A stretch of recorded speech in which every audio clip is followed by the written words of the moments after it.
ഞാൻ ആനിമാമൻ, പനച്ചിക്കാട് ഗ്രാമപഞ്ചായത്ത് പ്രസിഡന്റ്. ഇന്ന് പനച്ചിക്കാട് ഗ്രാമപഞ്ചായത്തിന്റെ 2ാം വാർഡിൽ പ്രവർത്തിക്കുന്ന സ്പാർക്ക് റീഹാബിലിറ്റേഷൻ സെന്ററിലാണ് ഞാൻ നിൽക്കുന്നത്.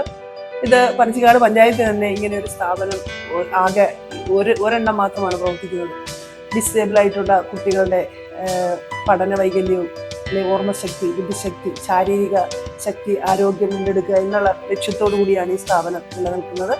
അവരുടെ എല്ലാവിധ പ്രവർത്തനങ്ങളിലും ഈ സ്ഥാപനം നല്ല രീതിയിൽ പ്രവർത്തിക്കുന്നു. അഞ്ജു ആണ് ഇതിൻ്റെ നേതൃനിരയിൽ പ്രവർത്തിക്കുന്നത്. അഞ്ജുവിന് എല്ലാവിധ ആശംസകളുമാണ്. അതേ കാര്യം ഈ മനോഹരമായ ഒരു കെട്ടിടത്തിൽ നല്ല വൃത്തിയോടുകൂടി കുഞ്ഞുങ്ങളെ ഏത് രീതിയിൽ അവരുടെ കഴിവുകളെ വികസിപ്പിക്കാം എന്നുള്ള രീതിയിൽ സജ്ജമാക്കിയിരിക്കുന്ന ഒരു ഏരിയ കൂടിയാണ് ഇത്. വളരെ സന്തോഷമുണ്ട്. ഇന്ന് ഞാൻ കടന്നു വന്നപ്പോൾ എനിക്കിത് കണ്ടപ്പോൾ അതിയായ സന്തോഷം തന്നെയാണ് തോന്നുന്നത്. ഇത് മുന്നോട്ട് നല്ല രീതിയിൽ പ്രവർത്തിക്കുവാൻ എല്ലാവിധ ആശംസകളും ഇവിടെ പ്രവർത്തിക്കുന്നവർക്കും ഉണ്ടാകട്ടെ എന്ന് ആശംസിച്ചുകൊണ്ട്